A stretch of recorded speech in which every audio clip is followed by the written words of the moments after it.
उजाली मुंह फुलाकर आगे चल रही थी। अर्पित उसके पीछे और प्रतीक, गौरव और प्रिंस उन दोनों के पीछे थे। हॉस्टल से वो लोग रैम्बो कैफे के लिए निकल चुके थे। इधर कुहू की सहेलियां उसका घाव देखकर उससे बात कर रही थी। अच्छा कुहू, तो उसने तुमसे माफी तो मांगी होगी ना? उसके बगल में बैठी लड़की ने पूछा। हाँ, लेकिन आजकल स्मार्ट सिटी बैंक के कस्टमर क्वालिटी को पता नहीं क्या हो गया है। उनका स्टैंडर्ड दिन ब दिन गिरता जा रहा है। कुहू ने गुस्से में कहा और आगे बोली। तुम तो जानती हो ना स्मार्ट सिटी बैंक के कस्टमर कैसे होते हैं, लेकिन जब से मैंने उस लड़के को देखा, ई कुहू ने बुरा सा मुंह बनाते हुए कहा। इसका मतलब क्या वह लड़का बिल्कुल फटीचर टाइप का था? दूसरी लड़की ने पूछा। नहीं यार, मुझे तो वह कोई पागल लग रहा था जिसने ठीक से दुनिया भी नहीं देखी हो और सीधा स्मार्ट सिटी बैंक आ गया। पता नहीं बाद में क्या हुआ होगा। मैं तो उसी टाइम अपने पापा के साथ आ गई थी। मैं बता देती हूँ, अगर वह मुझे दोबारा मिला या उसने कोई दोबारा ऐसी गलती करने की कोशिश की तो सच में पूरी जिंदगी अपना चेहरा दूसरे को दिखाने के लायक नहीं रहेगा। कुहू ने अपने मुट्ठियों को भींचते हुए कहा। कुहू फिर बोली। ये उजाली और उसका बॉयफ्रेंड कहाँ रह गया? कितनी देर इंतजार करना पड़ेगा? मुझे तो गर्मी लग रही है। कुहू ने कहा। मुझे तो उजाली का बॉयफ्रेंड बहुत अच्छा लगा यार। वो स्मार्ट है, लंबा है, दुबला पतला है। मुझे ऐसे लड़के बहुत अच्छे लगते हैं। अगर अर्पित जैसा उसका कोई रूममेट भी निकला ना, तो मैं पहले ही बता देती हूँ, वो सिर्फ मेरा रहेगा। मिताली ने हंसते हुए कहा। जब से उसने अर्पित को देखा था उसे उजाली से जलन हो रही थी। देखो तो दीदी की कैसी जीप लपलपा रही है। सुना है अर्पित स्पोर्ट्स कोटा से है, इसलिए शायद उसके दोस्त भी उसके जैसे होंगे। अब देखते हैं किसको कौन पसंद आता है। दीपा ने कहा और दरवाजे के बाहर की ओर देखने लगी। तब तक वह लोग वहां नहीं पहुंचे थे। इसी बीच कुहू उन्हें अपना नया फोन दिखाने लगती है। फिर उन तीनों ने उस फोन से सेल्फी ली और वेटर को बुलाकर ग्रुप फोटो भी खिंचवाई। तब तक उजाली, अर्पित, प्रतीक, गौरव और प्रिंस अंदर आ चुके थे। इससे पहले प्रिंस पूरा अंदर जाता, उसने प्रतीक से कहा। तुम लोग अंदर चलो, मैं वॉशरूम में पैंट साफ करके आता हूँ। इधर प्रतीक और गौरव ने जैसे ही कुहू, मिताली और दीपा को देखा, उन दोनों की आंखें चौंधिया गई। उनको देखकर गौरव की चाल धीमी हो गई और प्रतीक ने अपनी आंखों के इम्प्रेशन को छुपाने के लिए चश्मा पहन लिया। अरे कुहू, दीपा, मिताली, किस बारे में बात हो रही भाई? तुम्हारे हंसने की आवाज तो कैफे के बाहर तक जा रही है। क्या हुआ जो इतना खिलखिला रही हो? उजाली का दिल उन तीनों को देखकर खुश हो गया था। उजाली की बात सुनते ही उन्होंने उजाली की तरफ देखा। उजाली के पीछे अर्पित खड़ा था और अर्पित के पीछे गौरव और प्रतीक खड़े थे।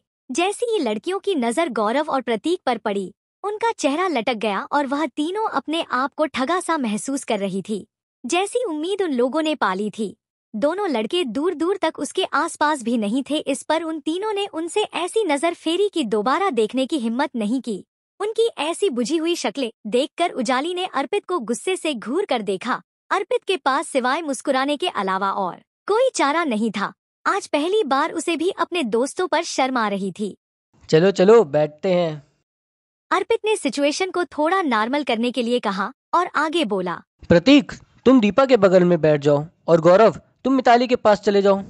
प्रतीक दीपा की तरफ बढ़ ही रहा था कि उससे पहले ही दीपा उठकर मिताली के बगल में बैठ गई। उसकी इस हरकत से यह तो साफ हो गया था कि वो उसके साथ बैठना नहीं चाहती थी।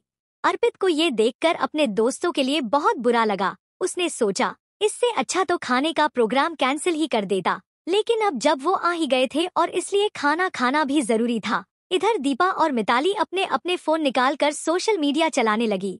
उस टेबल पर कुल 4 लकड़ी के स्टूल रखे हुए थे और एक स्टूल पर 2 लोग ही बैठ सकते थे। दीपा, मिताली एक स्टूल पर बैठ गई, प्रतीक और गौरव एक पर बैठ गए, अर्पित और उजाली एक स्टूल पर बैठ गए, लेकिन कुहू अभी अकेली बैठी थी।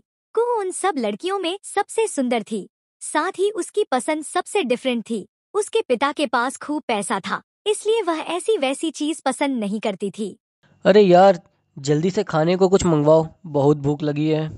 अर्पित ने उस बिखरे हुए सन्नाटे को चीरते हुए कहा। उजाली का गुस्सा अभी तक शांत नहीं हुआ था और उसने अर्पित को फिर से घूर कर देखा। लेकिन तब तक दीपा और मिताली ने मेन्यू उठा लिया और मोबाइल से नजरें हटाकर मेन्यू में घुसा दी थी।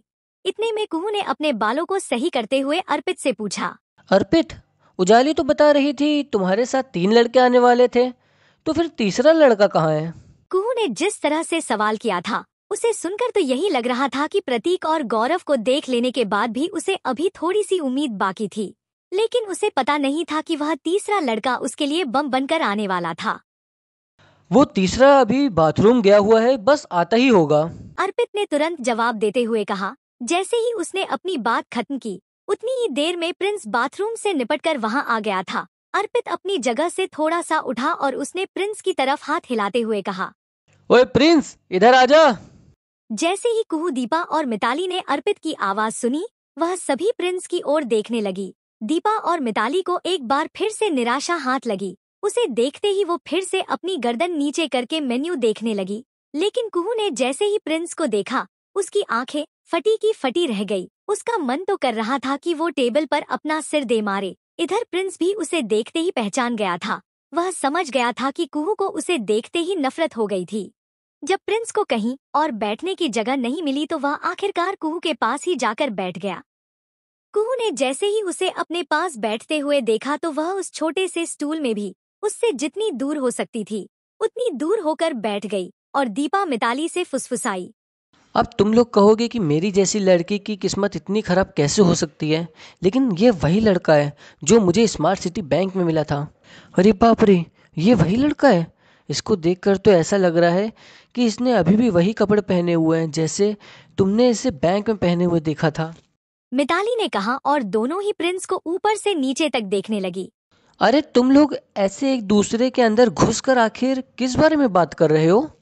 उजाली ने पूछा। उसे समझ में नहीं आ रहा था कि अचानक ही प्रिंस के आने से ऐसा क्या हो गया था जो उसके टेबल पर आते ही बाकी लड़कियां भी कुछ कुछ बातें करने लगी थी। उजाली को लगा कहीं ऐसा तो नहीं कि उन तीनों में से किसी एक को प्रिंस पसंद आ गया हो। लेकिन जब दीपा ने कुहू और प्रिंस के बीच हुई उस टक्कर के बारे में उजाली को बताया तो उसकी आंखें भी बड़ी हो गई। प्रतीक, अर्पित, उजाली, गौरव और कुहू सभी की नजरें प्रिंस के ऊपर टिकी हुई थी। सबके मन में ढेर सारे सवाल थे। उन्हें यह लग रहा था कि आखिर प्रिंस को स्मार्ट सिटी बैंक जाने की जरूरत ही क्या थी। वहीं उजाली के मन में यह चल रहा था कि प्रिंस की आने की वजह से कहीं कुहू वहां से उठकर चली ना जाए। इतना सब हो जाने के बाद वह प्रिंस के साथ एक स्टूल पर बैठकर खाना तो नहीं खा सकती थी। इधर कुहू ने ठंडी सी मुस्कान के साथ उजाली को देखा और बोली।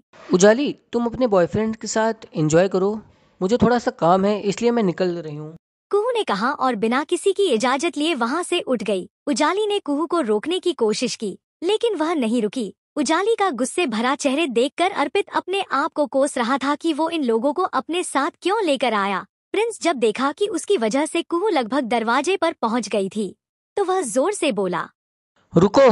उसकी आवाज सुनते ही कुहू भी जाते जाते एक सेकंड के लिए दरवाजे पर रुक गई। प्रिंस को लग रहा था कि आज उसकी वजह से कुहू को वहां से भूखे उठकर जाना पड़ रहा था और दूसरा उसे यह खल रहा था कि उसकी आसपास की दुनिया और उसके आसपास के लोग सिर्फ और सिर्फ पैसे के पीछे पागल थे। प्रिंस की आवाज सुनकर कुहू ने गुस्से में कहा, क्या है, क्या फिर मुझसे टकराना चाहते हो? प्रिंस उसे देख मुस्कुराया और बोला, बैंक में जो हुआ मैं उसके लिए बैंक में ही माफ़ी मांग चुका हूँ। मुझे नहीं पता था कि मेरी वजह से तुम्हें ऐसी चोट लग जाएगी। I am really sorry. Prince की बात सुनकर वह थोड़ा सा पिघल गई लेकिन उसकी घिन अभी तक शांत नहीं हुई थी। उसने कोई जवाब नहीं दिया और फिर से जाने लगी। प्रिंस ने उसे फिर रोका और कहा, अरे तुम अपना ये पर्स वहाँ भूल आई थी। मैं तो बस तुम्हें ये देने के लिए यहाँ आया था। इसमें तुम्हारा स्मार्ट सिटी बैंक का सुप्रीम कार्ड तो होगा ना? कुहू ने अपना पर्स लिया। इस आदमी को कैसे पता चला कि वहाँ कौन सा कार्ड चलता है? हो सकता है मैनेजर ने इसे भगाने से पहले इसे समझा दिया हो। कुहू ने अपने मन में सोचा और निकलने लगी। प्रिंस अभी भी वहीं खड़ा था। फिर जैसे ही कुहू दरवाजे से बाहर निकलने वाली थी, इतने में बाहर से कोई रईसजादा उसके सामने आया और कुहू से जानबूझकर टकरा गया। इडियट, देख कर नहीं चल सकते क्या? कुहू ने गुस्से से उस आदमी को देखते हुए कहा। उस आदमी ने हरे रंग की टी शर्ट और काले रंग की ट्राउजर पहनी हुई थी। उसके हाथ में एक ब्रांडेड घड़ी और गले में मोटी सोने की चेन थी। वो बहुत ही गंदी निगाहों से कुहू को देख रहा था। अरे बेबी, क्या हुआ? चोट लग गई क्या? मलहम लगा दूं? उस लड़के ने कुहू को छेड़ते हुए कहा और कुहू की ओर आगे बढ़ने लगा। कुहू पहले ही सुबह की अपनी चोट भूली नहीं थी और उसके बाद इस आदमी के टकराने की वजह से उसका गुस्सा और बढ़ गया। प्रिंस उससे थोड़ी दूर पर ही खड़ा था। सब लोग बस उन्हें ही देखे जा रहे थे। अब आगे क्या होगा? क्या प्रिंस कुहू को बचाने के लिए उन दोनों के बीच में आएगा या फिर वो उसे उसकी किस्मत के भरोसे छोड़ देगा? आपकी क्या राय है? कमेंट करके जरूर बताएं। साथ ही इन सभी सवालों के जवाब के लिए देखिए प्रिंस द मिलियनेयर का 7वां भाग। घमंडी पैसे वाला, धन्यवाद। कुहू को उस लड़के की नीयत पर शक हो रहा था, लेकिन फिर भी वह उसके सामने से हटने का नाम नहीं ले रही थी। कुहू ने गुस्से में कहा, अपनी बहन की पीठ पर मलहम लगाओ और रास्ता छोड़ दो। मुझे जाने दो, लड़के ने जवाब दिया। अच्छा, तो तुम ही मेरी बहन बन जाओ। आओ ना, लड़का कुहू की ओर हाथ बढ़ाने लगा, जिससे कुहू बहुत असहज हो गई। उसने पीछे हटने की कोशिश की, लेकिन जैसे ही लड़के ने उसका हाथ पकड़ने की कोशिश की, किसी ने उसका हाथ बीच में ही रोक लिया। यह प्रिंस था। भैया, आप क्या कर रहे हो? बहन बोल रहे हो और फिर छेड़ भी रहे हो, प्रिंस ने शांति से कहा और कुहू के सामने आ गया। लड़का चिढ़कर बोला, तू कौन है? हट जा बीच से, वरना दिल्ली में नजर नहीं आएगा। प्रिंस ने मुस्कुराते हुए कहा, भाई, मर्द हो तो प्यार से बात करो। मर्द और गुंडे में बहुत फर्क होता है। फिर उसने अर्पित, प्रतीक और गौरव की तरफ इशारा करके पूछा, है ना दोस्तों, मर्द और गुंडे में फर्क होता है कि नहीं? तीनों प्रिंस के पास आ गए और अब चारों लड़के मिलकर उस एक लड़के को घेर कर खड़े हो गए। लड़का गुस्से में बोला, तू मुझसे भिड़ रहा है? साले, मारते मारते लाल किले पर चढ़ा दूंगा। प्रिंस ने कुहू की ओर देखते हुए मुस्कुराकर कहा, मैडम, आप घर जा रही थी ना? रास्ते में पुलिस स्टेशन जाकर इनकी रिपोर्ट लिखवा दीजिए। चिंता मत करना, कैफे के सीसीटीवी में सब रिकॉर्ड है। गौरव, मैनेजर से पिछले 5 मिनट का सीसीटीवी फुटेज अपने फोन में ट्रांसफर करवाकर सोशल मीडिया पर डाल दो। और हाँ, इन भाई साहब को भी टैग कर देना। भाई साहब, आपका हैंडल क्या है? प्रिंस की बात सुनकर लड़के की हालत खराब हो गई। उसने सोचा भी नहीं था कि वहाँ सीसीटीवी कैमरे लगे होंगे। लड़का गुस्से में प्रिंस को घूरता हुआ बाहर निकल गया। प्रिंस और उसके दोस्त हंसने लगे और कुहू के चेहरे पर भी मुस्कान आ गई। उसका गुस्सा अब शांत हो रहा था। कुहू ने प्रिंस की तरफ देखकर कहा, थैंक्स। प्रिंस मुस्कुरा दिया, लेकिन कुहू वहां नहीं रुकी। उसे लगा कि कुहू रुककर उसके साथ खाना खाएगी, लेकिन कुहू जो एक बार ठान लेती थी, वह करके ही रहती थी। उसके चले जाने के बाद उजाली, दीपा और मिताली भी थोड़ा शांत हो गई। कुहू के चले जाने के बाद प्रिंस और उसके दोस्त कैफे में बैठे रहे। उन्होंने खाना मंगवाया और थोड़ी गपशप करते हुए खाना खत्म किया। बिल चुकाने के बाद उजाली अपनी सहेलियों के साथ चली गई। अर्पित भी अपने दोस्तों से विदा लेकर अपने कमरे पर चला गया। उसने जल्दी से कपड़े बदले और बास्केटबॉल के ट्रायल के लिए मैदान की ओर बढ़ गया। उधर प्रतीक, गौरव और प्रिंस अपने अपने पलंग पर लेट गए और अपने फोन पर सोशल मीडिया देखने लगे। अचानक गौरव उत्साह में उछल पड़ा, अरे दोस्तों, अदिति लाइव आ रही है। गौरव अदिति को बहुत पसंद करता था। अदिति एक ऐप पर लाइव आ रही थी, जहां लड़के उसे अलग अलग इमोजी भेजते थे। ये इमोजी बाद में नकद में बदल दिए जाते थे। अदिति की खूबसूरती के कारण लड़के दिल खोलकर उसे इमोजी भेजते थे। इस ऐप पर कोई भी अपने असली नाम से नहीं होता था, सबने अपने हैंडल अलग नाम से बनाए थे। प्रिंस भी अदिति की लाइव स्ट्रीम में शामिल हो गया, लेकिन वह अदिति की रूममेट दिव्या को देखना चाह रहा था। वह जानना चाहता था कि क्या दिव्या को उसकी याद आ रही है, या जो कुछ आज क्लास में हुआ था वह सच में कोई ड्रामा नहीं था। अदिति के लाइव में अब तक 35 लोग जुड़ चुके थे और वे सभी उसके क्लासमेट थे। अदिति ने आसमानी रंग का तकिया पकड़ा हुआ था और ऑरेंज कलर के हेडफोन पहने हुए थे। वह कैमरे के सामने मुस्कुराते हुए बोली, दोस्तों, मुझे लाइव हुए 15 मिनट हो गए हैं, लेकिन अब तक कोई गिफ्ट नहीं आया। इससे पहले कि मैं लाइव बंद कर दूं, जल्दी से कोई गिफ्ट भेजो। अदिति ने कैमरे की तरफ फ्लाइंग किस उछाल दी। जैसे ही उसने गिफ्ट की बात की, किसी ने उसे गोल्ड रिंग भेज दी तो किसी ने नेकलेस। अदिति ने खुशी से कहा, गोल्ड रिंग के लिए थैंक यू राइजिंग बॉस, और नेकलेस के लिए थैंक यू मॉर्निंग सन। ज्यादातर लोग उसे 50 या 100 रुपए से ज्यादा का गिफ्ट नहीं भेजते थे। अदिति ने सबको थैंक यू कहा। गौरव अब और इंतजार नहीं कर सकता था। उसने जोश में 150 रुपए का नेकलेस भेजा और अपने हैंडल फ्लाइंग बर्ड से मैसेज किया, अदिति, मैं गौरव हूँ। मैं बहुत दिनों से तुम्हारे लाइव आने का इंतजार कर रहा था। अदिति ने मुस्कुराकर जवाब दिया, हेलो गौरव, थैंक यू। मैं तुम्हें पहचानती हूँ, गौरव खुशी से उछल पड़ा और अपने दोस्तों की ओर देखकर कहा, अरे दोस्तों, अदिति ने मेरे मैसेज का जवाब दिया। लेकिन इससे पहले कि वह इस खुशी का पूरा आनंद ले पाता, उसने देखा कि एक लंबा सा मैसेज उसका इंतजार कर रहा था। अबे गौरव, साले फटीचर, तू कब से अदिति को गिफ्ट देने लगा? पैसे कहीं से चुरा कर लाया है क्या? यह मैसेज पढ़ते ही गौरव की खुशी काफूर हो गई। प्रिंस को मालूम था कि पूरी क्लास यही देख रही थी और अब गौरव को इस बात के लिए जरूर चिढ़ाया जाएगा। गौरव ने गुस्से में पलटकर जवाब दिया, अगर मैं गिफ्ट दे रहा हूँ तो तुझे क्यों जलन हो रही है? तेरी बातों से मुझे गटर जैसी बदबू आ रही है। इस पर सामने वाले इंसान को और ज्यादा गुस्सा आ गया। उसने लिखा, अबे ओए बेवकूफ, पैसे जेब में है नहीं और अदिति को गिफ्ट दे रहा है। साले, बाप ने पैसे फीस भरने के लिए दिए हैं और तू यहाँ अय्याशी कर रहा है। अपने बाप से तमीज से बात कर, वरना लैब के मेंढक की तरह यहीं चीर दूंगा, गौरव ने गुस्से में जवाब दिया। इस पर अदिति ने कहा, अगर तुम दोनों अभी चुप नहीं हुए तो मैं तुम्हें बैन कर दूंगी। गौरव ने जवाब दिया, सॉरी अदिति, लेकिन इसने ही शुरुआत की थी। अबे खत्म भी मैं ही करूंगा। अदिति, मेरी तरफ से तुम्हारे लिए एक गिफ्ट, कहते हुए अमन ने अदिति को एक कार का इमोजी भेज दिया जिसकी कीमत 1000 रुपए थी। अदिति इतनी रकम पूरे लाइफ में भी मुश्किल से कमा पाती थी, लेकिन एक ही गिफ्ट में उसने इतना कमा लिया। अदिति ने फौरन अपने सुर बदलते हुए अमन को थैंक यू कहना शुरू किया, लेकिन अमन का गुस्सा अभी थमा नहीं था। उसने $10 के 5 इमोजी और भेज दिए जो 500 रुपए के थे। अदिति की आंखें इन गिफ्ट से चौड़ी हो गई।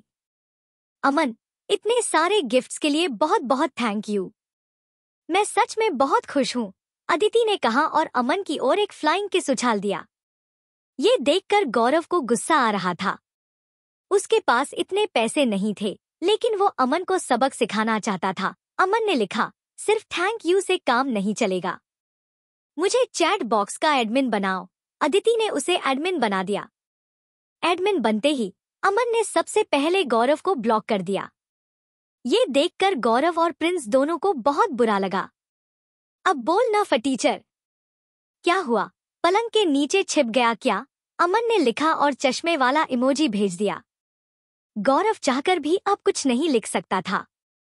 प्रतीक ने लिखा, दोस्तों, हम एक ही क्लास में पढ़ते हैं, किसी के बारे में इस तरह की बातें करना सही नहीं है। यह सुनकर बाकी लोग प्रतीक के कपड़ों और सूरत के बारे में बकवास बातें लिखने लगे।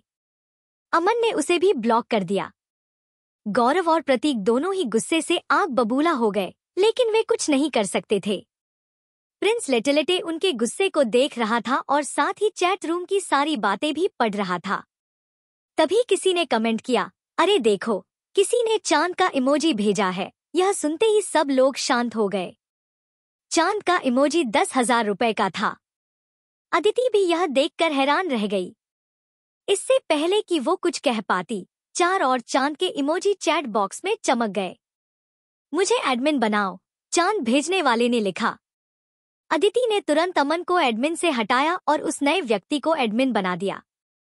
उसने सबसे पहले गौरव और प्रतीक पर से ब्लॉक हटा दिया। अरे देखो, उसने मुझे ब्लॉक से हटा दिया। अब मैं फिर से मैसेज कर सकता हूँ, गौरव ने प्रतीक से कहा और थैंक यू एडमिन का मैसेज डाल दिया। अदिति ने वीडियो में कहा, एडमिन, तुम्हें बहुत बहुत थैंक यू, लेकिन सिर्फ थैंक यू से काम नहीं चलेगा। मैं चाहती हूँ कि तुम यूनिवर्सिटी आओ, मैं तुम्हें कैंपस घुमाऊंगी और खाना भी खिलाऊंगी। एडमिन ने लिखा, उसकी कोई जरूरत नहीं है। मैं यहाँ सिर्फ यह कहने आया हूँ कि आदमी के पास पैसा होना चाहिए, लेकिन पैसे का घमंड नहीं। पैसा आज है, कल नहीं, लेकिन हम सब इंसान थे और रहेंगे। हमें अपने साथियों का सम्मान करना चाहिए और पैसों की धौंस दिखाकर किसी को दबाना नहीं चाहिए। उसका मैसेज पढ़ते ही सब चुप हो गए। अदिति भी कुछ ज्यादा नहीं कह पाई। किसी को भी अंदाजा नहीं था कि इतने पैसे वाला व्यक्ति कौन था। असल में वो प्रिंस था जिसने 5 चांद के इमोजी भेजे थे। प्रिंस ने ऐसा इसलिए किया था ताकि उसके दोस्तों के बारे में बुरी बातें करने वालों का मुंह बंद हो जाए। प्रिंस देख रहा था कि उसके दोस्तों के चेहरे पर अब खुशी की लहर दौड़ रही थी। दोस्तों, कहानी का अगला भाग देखने के लिए प्रिंस द मिलियनेयर के 8वें भाग ईगल ग्रुप से पंगा को देखें। क्या प्रतीक और गौरव यह पता लगा पाएंगे कि असली हीरो कौन है? क्या प्रिंस अपनी पहचान छुपा पाएगा? अपने विचार नीचे कमेंट बॉक्स में साझा करें। अदिति और बाकी के लोग भी उस तोहफे को देखकर हैरान रह गए थे। जैसे ही उस बंदे ने अपना कमेंट पूरा किया, गौरव और प्रतीक दोनों के मुंह से एक साथ निकला, अरे वाह, क्या बात कही है। जियो मेरे भाई। कमेंट सेक्शन में जो लोग अब तक गौरव और प्रतीक की टांग खींच रहे थे, उन्होंने भी उस बंदे की तारीफ करना शुरू कर दिया। हाँ, एक बंदे को ऐसा ही होना चाहिए, हमारे नए एडमिन जैसा। भाई, यह बंदा पैसों से नहीं, अनुभवों से बात कर रहा है। आपको ढेर सारे लाइक्स सर। आप उन पैसे वाले बापों की बिगड़ी हुई औलादों से लाख गुना बेहतर हो। वैसे बॉस, आप करते क्या हो? जब एडमिन की तारीफ में इतने सारे कमेंट आने लगे तो अमन चुपचाप हो गया और थोड़ी ही देर में उसने चैट रूम भी छोड़ दिया। जैसे ही उसके जाने का नोटिफिकेशन आया, गौरव समेत सारे लोग उस पर हंसने लगे। अदिति के पास से एक आवाज आई, अदिति, ये चैट रूम का एडमिन कौन है? अगले ही पल एक लड़की अदिति के पास आकर बैठ गई और कैमरा की तरफ देखकर हाथ हिलाने लगी। वह बिना सोचे समझे अदिति के लाइव में घुस आई थी। हेलो दोस्तों, यह मेरी फ्रेंड और रूममेट दिव्या है। अब आप सब मुझसे थोड़ा सा ध्यान हटाकर इसे देखिए। वैसे मैंने इसके लाइव का लिंक डिस्क्रिप्शन बॉक्स में डाल दिया है, अदिति ने दिव्या का परिचय देते हुए कहा। दिव्या भी अदिति का लाइव देख रही थी। जब उसने देखा कि उसके कमेंट सेक्शन में 5 चांद आ गए थे, जिनकी कीमत 50,000 रुपए थी। यह देखकर दिव्या का दिमाग घूम गया। उन्हें देखकर दिव्या का मन उस अमीर बंदे से बात करने का हुआ, जिसने अदिति को इतना बड़ा तोहफा दिया था। उसने अदिति से पूछा, अदिति, तुमने मेरे सवाल का जवाब अभी तक नहीं दिया। मैं पूछ रही हूँ कि यह बंदा कौन है। न केवल दिव्या, बल्कि सभी लोग जानने के लिए बेताब थे कि वह कौन है, जिसने एक ही बार में अदिति पर 50,000 रुपए लुटा दिए। अदिति ने दिव्या की ओर देखा और कहा, मुझे भी नहीं पता कि यह कौन है। लगता है यह श्रीमान जी मेरी लाइफ पर पहली बार आए हैं। सर, आप अभी भी यहीं हैं या चले गए? अदिति ने पूछा और तभी दूसरी तरफ से हाँ का मैसेज कमेंट सेक्शन में आ गया। कमेंट पढ़ते ही दिव्या खुशी से पागल हो गई। उसने उसे इम्प्रेस करने के लिए कहा, सर, आपने मेरी दोस्त अदिति को 5 चांद दे दिए, यह सच में बहुत कूल है। वैसे मैं भी अपना लाइव शुरू करने का सोच रही हूँ। क्या आप मेरे भी लाइव से जुड़ेंगे? प्रॉमिस, मैं आपको अदिति से भी अच्छा रिटर्न गिफ्ट दूंगी, दिव्या ने कहा और कैमरे की ओर देखने लगी। उधर जब गौरव ने देखा कि प्रिंस भी फोन पर उस लाइव को देख रहा है, तो उसने कहा, ओए प्रिंस, उसे देखना बंद कर यार। तू जानता है कि वह एक नंबर की लालची और बेशर्म लड़की है। प्रिंस गौरव की बात को अनसुना करते हुए फोन की स्क्रीन पर नजरें गड़ाए रहा। वहीं अदिति गुस्से में दिव्या की ओर देख रही थी। दिव्या जानबूझकर अदिति का आइडिया चुराकर उसका काम खराब करना चाह रही थी। तुम अपना लाइव शुरू करने वाली हो? अगर कर भी दिया तो क्या सोचती हो, तुम मेरे इस चांद को मुझसे छीन लोगी? अदिति ने गुस्से में कहा। दिव्या ने अदिति की बात को नजरअंदाज किया और कैमरा में देखते हुए बोली, सर, मैं आपको अपने बारे में एक दिलचस्प बात बताना चाहती हूँ। मैं अब तक सिंगल हूँ और मुझे आज तक कोई आपके जैसा नहीं मिला। अगर आपको भी कोई मेरे जैसा ना मिला हो तो हम मिल सकते हैं, एक दूसरे को जान सकते हैं। मैं आपसे मिलने के लिए बहुत एक्साइटेड हूँ, दिव्या ने कहा और शर्म से उसके गाल लाल हो गए। जैसे ही उसने ये बात कही, नीचे किसी ने कमेंट किया, क्या कहा तुमने, तुम सिंगल हो? उसे पढ़ते ही दिव्या एक पल के लिए पीछे हट गई। उसने सिर्फ उस चांद वाले बंदे का ध्यान खींचने के लिए खुद को सिंगल बताया था, क्योंकि उसे सिर्फ पैसे ही दिखते थे। यह लड़की पैसे के अलावा किसी की सगी नहीं हो सकती, प्रतीक ने कहा। प्रिंस ने उसकी तरफ देखा, मगर उसकी आंखों में कोई गुस्सा नहीं था। दिव्या ने शर्माते हुए कहा, हाँ, मैं अभी तक तो सिंगल हूँ और आज तक मैंने किसी को अपना बॉयफ्रेंड बनाया भी नहीं है। नीचे एक लड़के ने लिखा, अरे दीदी, क्या बात कर रही हो, और चौंकने वाला इमोजी चिपका दिया। अदिति का चेहरा भी उस इमोजी जैसा हो गया और उसने पूछा, दिव्या कैसी बातें कर रही हो? सबके सामने लाइव आकर झूठ बोल रही हो। पूरी क्लास जानती है कि तुम्हारा अभी अभी प्रिंस के साथ ब्रेकअप हुआ है और आजकल तुम रोहित के साथ घूमती हो। दिव्या अदिति की बातें सुनकर हैरान रह गई। अरे अदिति, तुम तो कुछ भी बोल देती हो। मैं और रोहित तो बस अच्छे दोस्त हैं और इससे ज्यादा कुछ नहीं। हम सिर्फ साथ में हैंग आउट करते हैं। और जहां तक प्रिंस की बात है तो वो तो बेचारा गरीब है। मैं बस उसकी पढ़ाई में मदद करती थी। हाँ, जब उसे भूख लगती थी तो हम साथ में गोल गप्पे खाने जाते थे। वह पैसे देने के लिए जोर देता था, लेकिन मैं उसे पैसे देने नहीं देती थी।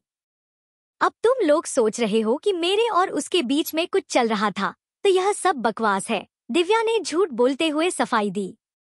अदिति को उसकी बातें सुनकर गुस्सा आ रहा था। अदिति कुछ कहने ही वाली थी कि उसने देखा कि एडमिन चैट रूम छोड़कर चला गया। उसे जाते हुए देखकर दिव्या और अदिति का चेहरा उतर गया। उधर प्रिंस ने अपना फोन बंद किया और आंखें बंद करके अर्पित के पलंग पर लेट गया। वह दीवार को घूरते हुए देख रहा था। उसके दिमाग में दिव्या की बातें गूंज रही थी और उसे यकीन नहीं हो रहा था कि जब दिव्या ये सब कह रही थी तो उसकी आंखों में जरा भी दर्द नहीं था। यह सब सोचते सोचते प्रिंस अर्पित के बिस्तर पर ही सो गया। अगले दिन जब उसके दोस्त क्लास के बाद वापस अपने कमरे पर जा रहे थे तो वे प्रिंस को भी अपने साथ ले आए।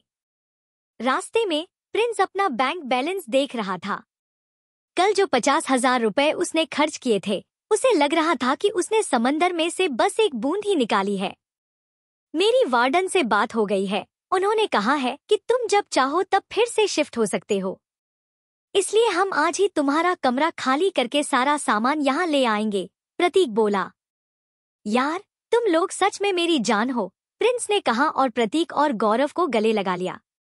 अबे, शाम को असली वाली पार्टी देनी पड़ेगी, गौरव ने झूमते हुए कहा और बॉटल का इशारा कर दिया। तभी अर्पित वहां आ गया। सबने उसकी उतरी हुई शक्ल देखी। वो बहुत उदास नजर आ रहा था। क्या हुआ भाई? प्रिंस ने पूछा। अर्पित ने उसकी बात का कोई जवाब नहीं दिया और कुर्सी पर आकर बैठ गया। बता ना भाई, क्या हुआ? स्पोर्ट्स अथॉरिटी ने फिर से कोई गेम कर दिया क्या? गौरव ने पूछा और प्रिंस की ओर देखने लगा। अर्पित कुछ बोल नहीं पा रहा था, बस अपना चेहरा लटकाकर बैठा हुआ था। थोड़ी देर बाद उसने कहा, कुहू। कुहू को कुछ हो गया है, और कहते ही उसने अपनी गर्दन नीचे झुका ली। पर हुआ क्या है भाई? वो ठीक है, प्रिंस ने उसके पास बैठते हुए पूछा। तुम्हें याद है कल जब कुहू बिना लंच किए उठकर चली गई थी तो वह एक लड़के से टकरा गई थी। फिर उन दोनों के बीच कहासुनी हो गई थी और हम लोग बीच में कूद गए थे। बाद में कुहू ने वहां से निकलकर पुलिस में उसकी शिकायत भी कर दी थी। लेकिन मुझे आज पता चला कि वह आदमी कौन था, अर्पित ने घबराते हुए कहा। कौन था? प्रिंस ने पूछा। सब लोग अर्पित के चेहरे को बिना पलके झपकाए देखे जा रहे थे। वह मुकुल भलोटिया था। उसके पिता ईगल ग्रुप ऑफ कंपनीज के मालिक हैं और वह खुद ईगल ग्रुप का होने वाला सीईओ है, अर्पित ने कहा। Eagle group? प्रतीक के मुंह से निकला। भाई, ईगल ग्रुप तो दिल्ली की 10 सबसे बड़ी फर्मों में आता है। अरे यार, ये तो कुहू ने बड़ी मुसीबत मोल ले ली। जब प्रिंस ने उसे शांत करवा ही दिया था तो फिर उसे पुलिस में जाने की क्या जरूरत थी, गौरव ने कहा। प्रिंस ने उसे शांत करने की कोशिश करते हुए कहा, हाँ, लेकिन कुहू भी तो किसी बड़े परिवार की बेटी है। भाई, उसके पिता का अकाउंट अगर स्मार्ट सिटी बैंक में है तो वह भी तो पावरफुल है।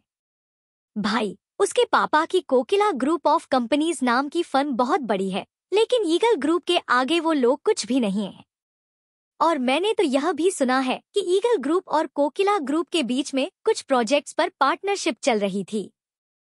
ईगल ग्रुप ने कोकिला ग्रुप को कुछ काम दिलवाया हुआ था और अब उनके यहाँ से कुहू के पिता के पास एक लेटर आया है कि वे सारी पार्टनरशिप को खत्म कर रहे हैं और आगे से कोई भी काम नहीं करेंगे।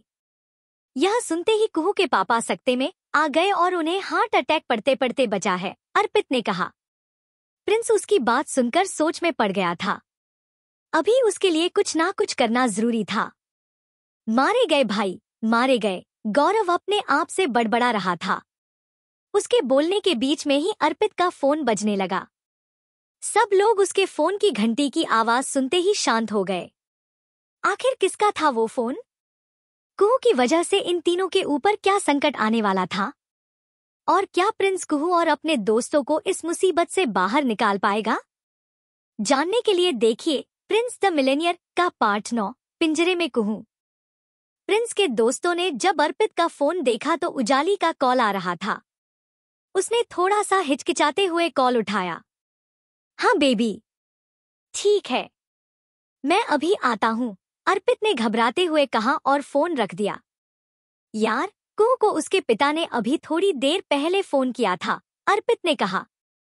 वे कह रहे थे कि भले ही गलती मुकुल की थी, लेकिन फिर भी कुहू को ही उसके सामने झुकना पड़ेगा। सामने वालों ने ये शर्त रखी है कि वे इस मामले को तभी रफा-दफा करेंगे जब कुहू एक रात के लिए मुकुल के साथ। अर्पित आगे की बात कहने में झिझक रहा था। प्रिंस को इस पर विश्वास नहीं हो रहा था कि मुकुल इस हद तक गिर सकता है। मैं मुकुल के पिता किशोर भलोटिया को जानता हूँ, प्रिंस ने कहा। वो बहुत खतरनाक आदमी है। जो भी उससे उलझता है, उसे वो इतनी आसानी से नहीं छोड़ता। उसके ऊपर कई मर्डर के आरोप भी लगे हुए हैं। अगर मुझे पता होता कि वो किशोर भलोटिया का बेटा है तो हम इस मामले को अलग तरह से निपटाते, प्रिंस ने सोचा और फिर पूछा, अगर कुहू मना कर दे तो? अगर उसने मना कर दिया तो उसके पापा की कंपनी रातों रात बिक जाएगी और उनका पूरा परिवार सड़क पर आ जाएगा, अर्पित ने कहा। पर यह तो कोई बात नहीं हुई। कोई बाप अपनी ही बेटी के साथ ऐसा कैसे कर सकता है? प्रिंस ने चौंकते हुए कहा। अरे, इन्हें अपनी फैमिली से ज्यादा अपना बिजनेस प्यारा है। और वो दोनों बाप बेटे एक नंबर के बदमाश हैं। कल देखा नहीं था कि मुकुल उसे कैसे घूर कर देख रहा था। कोई उनका कुछ बिगाड़ भी नहीं सकता, गौरव ने दीवार पर मुक्का मारते हुए कहा। इस वक्त किसी को भी यह समझ में नहीं आ रहा था कि आखिर करना क्या है। मेरे हिसाब से अब और बातें करने से कोई फायदा नहीं है। हमें अभी के अभी उजाली के हॉस्टल चलना चाहिए और कुहू को बचाने के लिए कोई तरकीब निकालनी चाहिए, प्रिंस ने ठानते हुए कहा। अर्पित और बाकी लोगों को भी उसकी बात ठीक लगी। वे तुरंत उठे और हॉस्टल से बाहर निकल गए। 5 मिनट में ही वे उजाली के हॉस्टल पहुंच गए। अर्पित बाकी तीनों को लेकर तीसरी मंजिल पर गया, जहां उजाली का कमरा था। वे चारों अंदर दाखिल हो गए। प्रिंस ने देखा कि दीपा, मिताली और उजाली कुहू को उसके पलंग पर घेरे हुए बैठे थे। कुहू अपने घुटनों को मोड़कर सहमी सी पलंग के कोने पर अपनी पीठ टिकाए बैठी हुई थी। उसकी आंखों में आज रात की कल्पना का डर साफ नजर आ रहा था। उसके गाल पर आंसुओं की लकीर खींची हुई थी। कैसी है वो? अर्पित ने अंदर दाखिल होते ही उजाली से पूछा। उजाली ने अर्पित को खींचकर बाकी सब लोगों को भी दरवाजे के पास ले जाकर फुसफुसाते हुए कहा। कुहू के पिता ने कुहू की गलती ना होने के बाद भी उसे बहुत डांटा और खूब सुनाया। वह पिछले 3 घंटे से बैठकर रो रही है और फिर भी उसके पिता चाहते हैं कि वो आज रात मुकुल के साथ बिताए। उजाली की बात सुनते ही गौरव को गुस्सा आ गया और उसने अर्पित से गुस्से में कहा, यह किस तरह का बाप है यार? उजाली ने सहमे हुए स्वर में कहा, कुहू के पिताजी भी बड़ी मुसीबत में फंसे हुए हैं। कंपनी उनकी अकेले की नहीं है, उसमें 7-8 पार्टनर्स हैं और वे सब उन्हें धमकी दे रहे हैं कि अगर उन्होंने कुहू को मुकुल के साथ नहीं भेजा तो वे उनके और कुहू के जीवन को खतरे में डाल देंगे। कुहू के पापा ने मुझे भी फोन किया था और कहा कि मैं कुहू का ध्यान रखूं। वे इस दौरान कोई रास्ता निकालने की कोशिश कर रहे हैं ताकि कुहू को इन सब मुश्किलों से बाहर निकाल सकें। उजाली की बात ने कमरे में और भी गंभीरता भर दी। प्रिंस, जो कि कुहू के पलंग से थोड़ी दूर कोने में खड़ा था, उसे गहराई से देख रहा था। अर्पित कुहू को शांत करने की कोशिश करते हुए बोला, कुहू देखो, रोने से कुछ नहीं होगा। हम सब मिलकर कोई ना कोई रास्ता जरूर निकालेंगे। लेकिन कुहू के आंसू थमने का नाम ही नहीं ले रहे थे। प्रिंस को कुहू को इस हालत में देखकर बहुत बुरा लग रहा था। भले ही उनके बीच में पहले कुछ गलत भी हुआ हो, लेकिन वह कुहू को ऐसे रोते हुए नहीं देख सकता था। कुहू ने अपने घुटनों में गड़ा चेहरा ऊपर उठाया। उसकी आंखें रोने से लाल हो गई थी और उनमें सूजन भी आ गई थी। कल जो अकड़ उसकी आंखों में थी, वह आज पूरी तरह से गायब हो चुकी थी। प्रिंस का दिल भी उसके इस लाचार रूप को देखकर भारी हो गया। इस स्थिति में मिताली ने कहा, पुलिस को फोन करने से कोई फायदा नहीं होगा। अगर हमने उन्हें बुलाया तो मामला और भी बिगड़ जाएगा। कुहू जानती थी कि ये बड़े मसले थे। पहले ही पुलिस को बुलाने और बताने की वजह से ये सारी मुसीबत खड़ी हुई थी। कुहू बोली, अगर किसी को फोन करना ही है तो किसी ऐसे को करो जो मुकुल और उसके बाप से भी बड़ा आदमी हो। वही हमारी मदद कर सकता है। मैं अपने पिता से पूछता हूँ कि वे किसी ऐसे आदमी को जानते हैं क्या? अर्पित ने कहा और अपना फोन निकालकर अपने पिता को फोन करने के लिए बाहर चला गया। मैं भी पूछती हूँ, उजाली ने कहा। दीपा और मिताली भी इसी काम में लग गई। हालांकि दिल ही दिल में सभी को पता था कि उनके परिवार के संपर्क इतने बड़े नहीं थे कि वे ईगल ग्रुप पर दबाव बना सकें। लेकिन वे कुहू का दिल बहलाने और उसे शांत करने के लिए ये सब कह रहे थे। प्रतीक और गौरव ने कुछ नहीं कहा क्योंकि उनके पास ऐसा कोई संपर्क नहीं था। प्रिंस, जो कि चुपचाप कोने में खड़ा था, कुहू की ओर देखकर बोला, चिंता मत करो, तुम्हारी और तुम्हारे परिवार की समस्या जल्द ही सुलझ जाएगी। प्रिंस की इस बात पर कुहू चौंक गई और उसकी ओर देखने लगी। उसने अपनी नाक साफ करके पूछा, तुम भी आए हो? प्रिंस ने सिर्फ हाँ में गर्दन हिला दी। कुहू को इस वक्त उसकी मौजूदगी पर आश्चर्य हुआ और वह स्पष्ट रूप से यह दिखा रही थी कि वह इस समय उसे इस कमरे में नहीं देखना चाहती थी। उजाली ने स्थिति को संभालते हुए कहा, कुहू, प्रिंस भी तुम्हारी मदद करने के लिए ही यहाँ आया है। वह भी वही सब सोच रहा है जो हम सब सोच रहे हैं। उसे भी तुम्हारी उतनी ही चिंता है जितनी हमें है।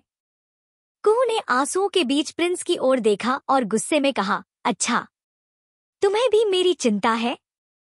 अगर कल तुम वहां नहीं आते तो मुझे वहां से उठकर नहीं जाना पड़ता। न मैं वहां से उठकर जाती, न ही जल्दबाजी में मुकुल से टकराती। अगर मैं मुकुल से टकराती ही नहीं और तुम बीच में आकर हीरो नहीं बनते तो बताओ क्या यह सब होता? बोलो। प्रिंस ने कुछ कहने की कोशिश की, लेकिन कुहू उसे कुछ भी बोलने का मौका नहीं देना चाहती थी। वह गुस्से में चिल्लाते हुए बोली, निकलो, अभी के अभी मेरे कमरे से बाहर निकलो, निकलो अभी। उजाली ने कुहू को शांत करने की कोशिश करते हुए कहा, कुहू, ये तुम्हें क्या हो गया है? एक तो बेचारा तुम्हारी मदद करने के लिए यहाँ आया है और तुम हो कि उसी पर बरस रही हो। कल अगर ये नहीं होता और मुकुल तुम्हारे साथ कैफे में बदतमीजी करता तब तुम क्या करती? उजाली की बात सुनकर प्रिंस समझ गया कि इस स्थिति में उसकी मौजूदगी केवल कुहू को और परेशान कर रही थी। प्रिंस ने चुपचाप दरवाजे की ओर कदम बढ़ाया। अर्पित ने उसे रोकते हुए कहा, रुको प्रिंस, कुहू को बस थोड़ा सा गुस्सा आ रहा है और कोई बात नहीं है। तुम समझ सकते हो कि आज उसकी हालत कैसी है। प्रिंस ने हौले से मुस्कुराते हुए अर्पित के कंधे पर हाथ रखकर कहा, नहीं नहीं, ऐसी कोई बात नहीं है। मैं समझ सकता हूँ कि कुहू अभी थोड़ी परेशान है। मैं उसे और परेशान नहीं करना चाहता। तुम उससे जाकर कह दो कि चिंता करने की कोई बात नहीं है, अभी थोड़ी ही देर में सब कुछ ठीक हो जाएगा। प्रिंस ने कमरे को छोड़ने का फैसला किया और धीरे धीरे दरवाजे की ओर बढ़ गया। जैसे ही प्रिंस बाहर निकला, कुहू ने अपना फोन उठाया और कहा, मैं अभी अपने हाई स्कूल के दोस्त प्रदीप को फोन करके देखती हूँ। उसके पापा भी बड़े आदमी हैं, क्या पता वे हमारी कुछ मदद कर सकें। कुहू ने अपने दोस्त को फोन लगाने की कोशिश की। वहीं दूसरी ओर बाकी लोग भी अपने अपने फोन पर लगे हुए थे। कोई अपने किसी अंकल को फोन कर रहा था तो कोई अपनी किसी आंटी को, लेकिन उनमें से कोई भी ऐसा नहीं था जो कुहू की मदद कर सके। प्रिंस जब उजाली के हॉस्टल से बाहर आया तो उसने अपना मोबाइल निकाला और एक नंबर याद करने की कोशिश की। थोड़ी देर दिमाग पर जोर देने के बाद उसे नंबर याद आ गया और उसने फोन डायल किया। 2-3 बार घंटी बजी और फिर उधर से किसी ने फोन उठा लिया। फोन उठाने वाले की आवाज में थोड़ी थकान और दुख था। अच्छा, तो आज घर के सबसे बड़े बेटे को इस बूढ़े की याद आ ही गई। वहाँ मेरा बच्चा 7 सालों से बाहर तड़प रहा है और यहाँ ये बूढ़ा उसके लिए परेशान होने के अलावा और कुछ कर भी नहीं पा रहा है। फोन के दूसरी ओर से एक बुजुर्ग व्यक्ति की आवाज ने प्रिंस के दिल में पुराने भावनाओं की बाढ़ ला दी। वह आवाज जिसे वह वर्षों से सुनने के लिए तड़प रहा था, आज अचानक सुनाई दी। प्रिंस की आंखों में आंसू आ गए। वह अपने इस अकेलेपन में इतना खो गया था कि वह भूल ही गया था कि उसका कोई परिवार भी था। कमलाकांत जी, प्रिंस ने भावुक होते हुए कहा, आप कुछ ज्यादा ही गंभीर होकर बात नहीं कर रहे? आपको पता नहीं है कि आपकी आवाज इतने सालों बाद सुनकर मुझे कितनी खुशी हो रही है। वैसे मैंने आपसे कुछ काम की बात करने के लिए फोन किया था। हाँ बताओ, यह बूढ़ा तुम्हारी क्या मदद कर सकता है? कमलाकांत जी की आवाज में थोड़ी विनम्रता थी। प्रिंस ने एक गहरी सांस ली और कहा, अब जब मैंने वह परीक्षा पास कर ली है तो इसका मतलब मैं परिवार के सारे अधिकारों का इस्तेमाल कर सकता हूँ ना? कमलाकांत जी ने उत्साहपूर्वक उत्तर दिया, हाँ। आप परीक्षा तो परसों ही पास कर गए थे और परिवार ने आपके ऊपर से सारी बंदिशें भी उसी दिन हटा दी थी। ठीक है, तो मैं किशोर भलोटिया, जो कि ईगल ग्रुप ऑफ कंपनीज के मालिक हैं, उनसे कुछ कहलवाना चाहता हूँ। प्रिंस ने अपनी बात रखी। Eagle group? कमलाकांत जी ने थोड़ा सोचते हुए कहा, यह ईगल ग्रुप किसका है? प्रिंस ने हल्के से हंसते हुए कहा, दिल्ली का ही एक छोटा सा ग्रुप है। वह जानता था कि उनके गोयल एंड गोयल ग्रुप के सामने ईगल ग्रुप कुछ भी नहीं था। कमलाकांत जी ने सिर हिलाते हुए कहा, दिल्ली की कंपनी है? हाँ, तो हो जाएगा। मैं अभी रोशन डालमिया को फोन कर देता हूँ। नॉर्थ का सारा काम वही देखता है। वैसे आप उस किशोर भलोटिया से कहलवाना क्या चाहते हो? प्रिंस ने दृढ़ता से उत्तर दिया, उनसे यह कहना कि कोकिला ग्रुप के खिलाफ वो जो भी एक्शन लेने का सोच रहे हैं उसे अभी के अभी रद्द कर दें। काशीनाथ जी ने बिना किसी संकोच के कहा, ठीक है, समझ गया। आप चिंता मत कीजिए, अभी आधे घंटे में ही आपका काम हो जाएगा। प्रिंस ने राहत की सांस ली और फोन रख दिया। उधर कुहू ने भी अपने फोन को काट दिया था। जिस दोस्त प्रदीप को उसने फोन किया था, उसके पिता दिल्ली के एक बड़े आदमी से मिलकर उसका काम करवाने वाले थे। अब सवाल यह था कि कौन मुकुल को कुहू से दूर रखने में सफल होगा। क्या इसका श्रेय उसके दोस्त प्रदीप को जाएगा या फिर प्रिंस इस खेल में बाजी मारेगा? और क्या कुहू को कभी पता चलेगा कि प्रिंस वास्तव में कौन था? जानने के लिए देखते रहिए प्रिंस द मिलेनियर का 10वां भाग, उम्मीद की किरण। दोस्तों, कहानी आपको कैसी लगी कमेंट करके जरूर बताएं। साथ ही वीडियो को लाइक और चैनल को सब्सक्राइब कर दे। धन्यवाद। प्रिंस की फोन कॉल के बाद कमलाकांत जी ने तुरंत रोशन डालमिया को फोन लगाया। ठीक उसी समय कुहू के दोस्त प्रदीप के पिता जयराम ने भी मदद का मन बना लिया था। जयराम, जो कि दिल्ली के एक महत्वपूर्ण व्यापारी थे, इस समय ट्रेड एंड मर्चेंट यूनियन के अध्यक्ष चिराग बंसल से संपर्क करने की सोच रहे थे। चिराग बंसल और जयराम जी पुराने स्कूल के दोस्त थे और जयराम को पूरा विश्वास था कि चिराग इस मामले में किशोर भलोटिया को समझाने में मदद कर सकते हैं। इस समय चिराग बंसल अपनी कंपनी के महत्वपूर्ण सौदे में लगे थे। वो एक विदेशी क्लाइंट के साथ एक बड़ी डील पर चर्चा कर रहे थे। इस सौदे से न केवल चिराग की कंपनी बल्कि दिल्ली के सभी छोटे बड़े व्यापारियों को भी बहुत बड़ा लाभ मिलने वाला था। यह सौदा लगभग 1200 करोड़ रुपए का था और इसकी सफलता से दिल्ली के व्यापारिक जगत में हलचल मचने वाली थी। मीटिंग चल ही रही थी कि अचानक चिराग बंसल की सेक्रेटरी दरवाजा खोलकर हॉल के अंदर आ गई। उसका अचानक आना सभी को थोड़ा असहज कर गया, लेकिन वह अपनी जिम्मेदारी के कारण मजबूर थी। सर, एक जरूरी बात करनी है, उसने धीरे से कहा और चिराग के पास आकर कान में कुछ फुसफुसाने लगी। जैसे ही चिराग ने सेक्रेटरी की बात सुनी, उनके चेहरे का रंग बदल गया। उन्होंने बिना किसी हिचकिचाहट के अपनी कुर्सी से उठकर कहा, मुझे माफ करना साथियों, लेकिन मुझे अभी किसी बहुत ही जरूरी काम के लिए यहाँ से निकलना पड़ेगा। हम इस डील के बारे में बाद में बात करेंगे। आई एम सॉरी, मैं जानता हूँ कि इस तरह से मीटिंग को बीच में ही छोड़कर जाना ठीक नहीं है, लेकिन आप लोग मुझे माफ कर देना। इतना कहकर चिराग अपनी कुर्सी से उठे और दरवाजे की ओर बढ़ने लगे। इससे पहले कि वह हॉल से बाहर निकल पाते, अनुवादक ने विदेशी क्लाइंट्स को चिराग की बात समझा दी थी। जैसे ही चिराग बंसल अपनी बैठक से निकलने लगे, उनमें परेशानी की झलक साफ देखी जा सकती थी।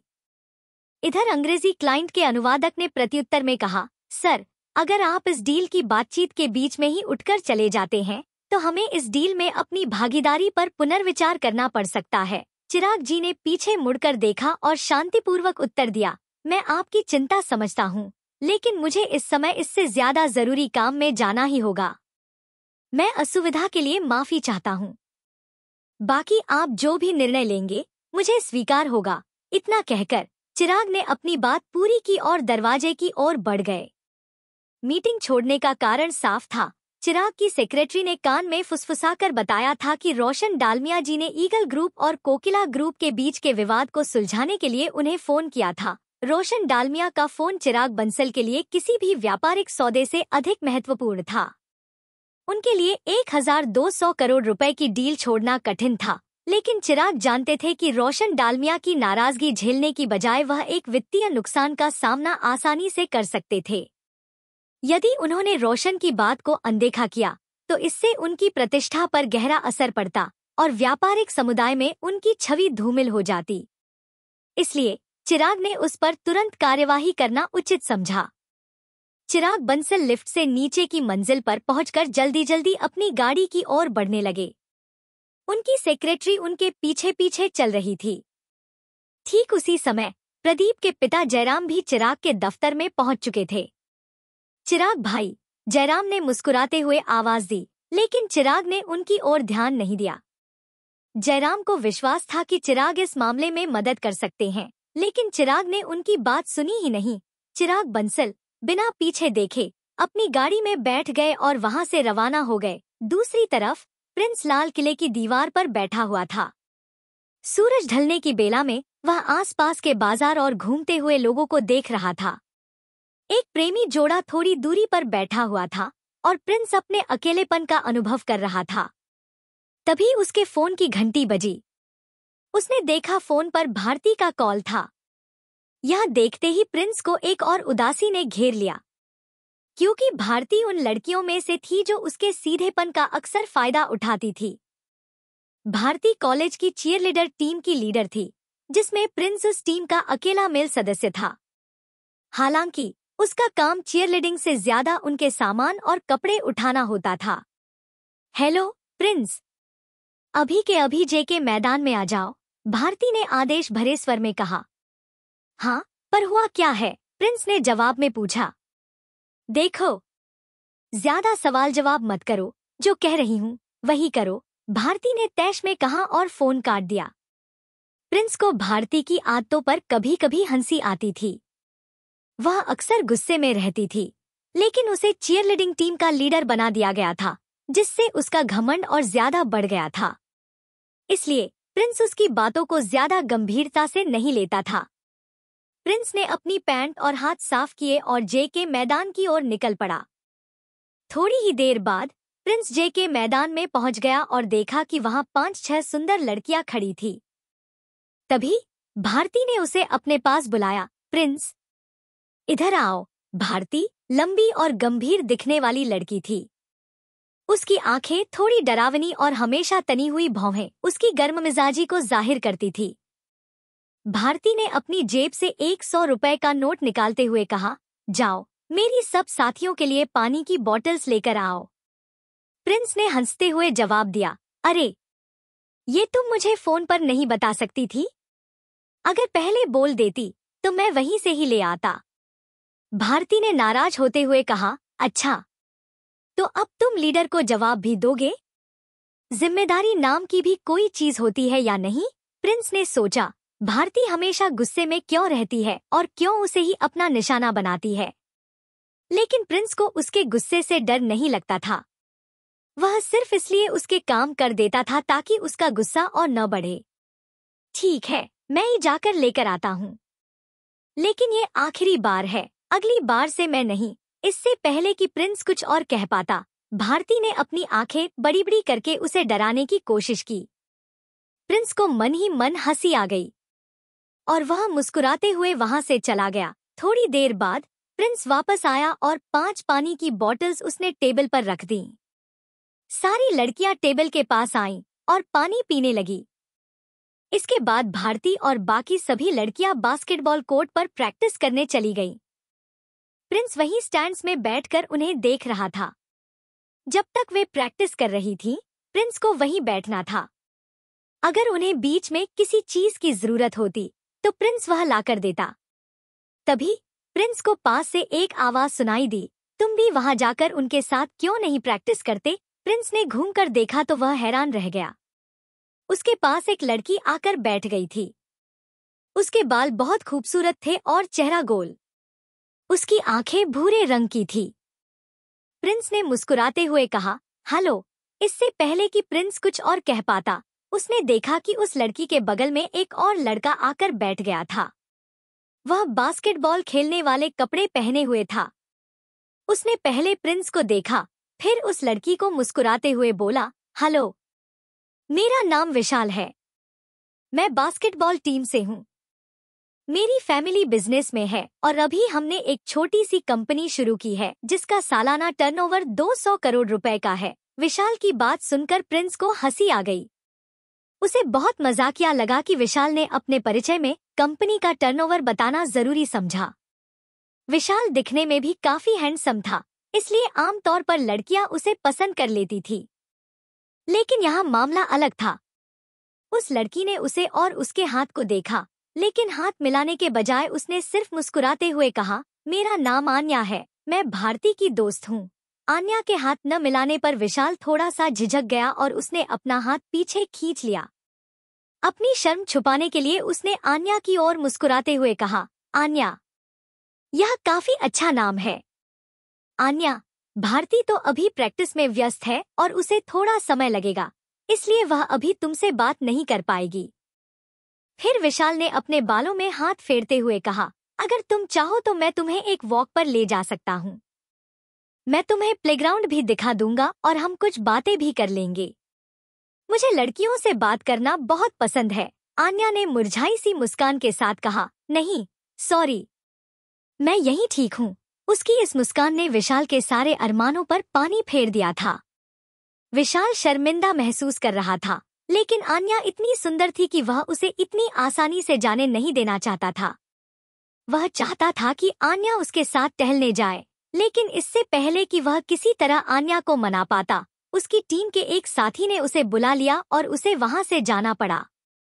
जैसे ही विशाल उन दोनों के बीच से उठकर निकला, आन्या ने प्रिंस की ओर मुड़कर पूछा, तुम्हारा नाम क्या है? प्रिंस ने थोड़ा सा हिचकिचाते हुए जवाब दिया, प्रिंस। नाम बताने के बाद प्रिंस आन्या को गौर से देख रहा था। इतने प्यार से तो शायद किसी ने उसे कभी नहीं देखा था। उसकी बड़ी बड़ी आंखों में प्रिंस को अपने लिए कोई घृणा नहीं दिखी, ना ही ऐसा लगा कि आन्या को उसके पास बैठने में किसी तरह की असहजता हो रही थी। आन्या की नजरों में प्रिंस के लिए कोई दया नहीं थी। प्रिंस को महसूस हुआ कि आन्या उसे वैसा ही स्वीकार कर रही थी जैसा वह है। यह सोचकर प्रिंस के चेहरे पर आन्या के लिए एक मुस्कान आ गई। अब इससे पहले कि दोनों के बीच और कोई बात हो पाती, भारती वहां आ गई। आन्या, तू यहाँ क्यों बैठी है? भारती ने पूछा। फिर उसने प्रिंस को उठने का इशारा करते हुए कहा, जाओ, सबको पानी पिलाओ। प्रिंस को उसकी बात का बुरा तो लगा, लेकिन आन्या के सामने उसने कुछ नहीं कहा और वहां से चला गया। उधर जब प्रिंस सभी लड़कियों को पानी पिला रहा था, तब सभी लोग कुहू के कमरे में परेशान होकर इधर उधर घूम रहे थे। कुहू ने देखा कि सूरज ढलने लगा था और रात होने वाली थी। उसे डर था कि मुकुल भलोटिया कभी भी उसे लेने के लिए अपने आदमी भेज सकता था। बाकी लोग भी इसी चिंता में थे। कुहू अचानक चिल्ला उठी, नहीं, मुझे नहीं जाना, मुझे बचा लो, मुझे नहीं जाना। सब लोग दौड़कर उसके पास आकर बैठ गए। उजाली ने उसे ढांढस बंधाते हुए कहा, तू चिंता मत कर कुहू, कोई ना कोई रास्ता निकल ही आएगा। हालांकि उजाली को भी लग रहा था कि अब कुहू के पास जाने के अलावा कोई रास्ता नहीं था।